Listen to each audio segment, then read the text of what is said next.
네, 김준영 국립외교원 원장과 얘기를 또 이어가도록 하겠습니다. 사실 지금 보면 폭파 징후는 군이 사전에 감지를 했다라고 하는데요. 오늘 바로 있을 것인가? 이 부분에 대해서는 군과 청와대가 알고 있었을까요?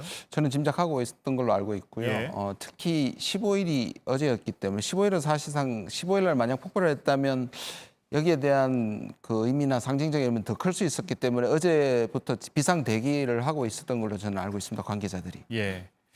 어제가 6.15였잖아요. 예. 6.15 메시지를 북한이 안 내놓은 것, 이건 역시 징후라고 봤어야 할까요? 그렇게 봐야 할 것 같습니다. 네. 예. 그 정세현 전 통일부 장관이 이 자리에 나와서 판문점 선언 이전뿐만 아니라 네. 6.15 이전으로 돌아간 상황이다라고까지 말했는데 어느 정도 후퇴가 됐다라고 봐야 할까요? 뭐 그 정도의 엄중한 상황으로 갈 가능성이 매우 많고요. 예. 거기에 대해서는 뭐 어느 정도 동의를 하는데요. 그럼에도 불구하고 아까 말씀드린 것처럼 아직까지 2018년의 전체적인 한반도 평화 프로세스의 성과들이 다 무너진 것이 아니기 때문에 북한이 그 수위를 높여갈 것이지만 결국 가장 문제가 되는 것은 결국 북미 간의 전략 도발을 재개하느냐인데 사실상 지금 북한의 행동을 보면 단호함과 실천 그리고 우리 남한 정부에 대한 남측 정부에 대한 상당한 불만을 드러났지만 북한도 이 전체 판을 다 깨기에는 상당한 부담을 가지고 있는 걸로 알고 있습니다. 그렇게 보면 아직까지는 그렇게 지나치게 이제 끝났다, 판이 끝났다라고 예단하는 것은 조금 삼가하는 것이 좋을 것 같습니다. 예. 지금 이 관계의 정부의 대응도 청와대와 국방부를 연결해서 들어봤는데 물론 남북 관계 개선에 대한 중장기 대응도 있겠지만 네네. 당장 북한의 이런 추가 도발을 막을 수 있는 대응들이 좀 있어야 할 텐데요. 어떤 게 있을까요? 지금 사실상 북한이 계속 얘기하는 건 지난 2년 동안의 시간을 줬음에도 불구하고 북한 입장에서 예. 그것에도 한국은 아무런 것도 하지 않았다. 말뿐이었고 실천을 하지 않았다.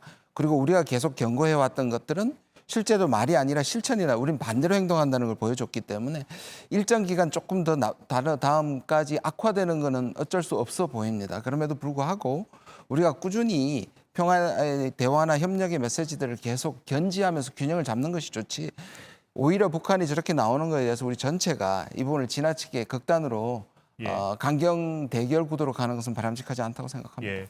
왜 제가 이 질문을 드렸냐면요.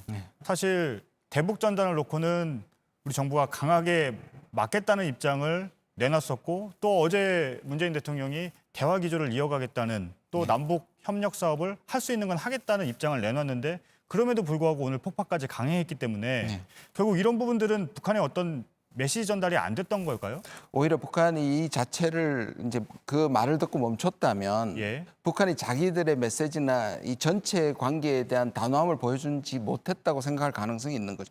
그래서 아까 말씀드린 것처럼 이 수순까지 또는 몇 수 앞까지 이미 결정된 대로 진행될 가능성이 굉장히 많고 그래서 어쩌면 그것이 악화된 다음에 자기들의 입지를 만든 다음에 여지가 생길 가능성도 있다고 생각합니다. 예, 알겠습니다. 국립외교원의 김준형 원장과 지금 얘기를 나누고 있는데요.